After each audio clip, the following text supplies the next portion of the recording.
తగిలే రాళ్ళని పునాది చేసి ఎదగాలని, తరిమే వాళ్ళని హితులుగా తలచి ముందుకెళ్ళాలని,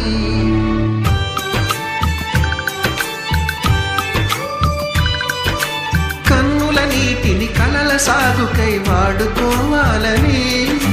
కాచే నిప్పుని ప్రమిదగా మలచి కాంతి పంచాలని, గుండెతో ధైర్యం చెప్పెను, చూపుతో మార్గం చెప్పెను, అడుగుతో గమ్యం చెప్పెను, నేనున్నానని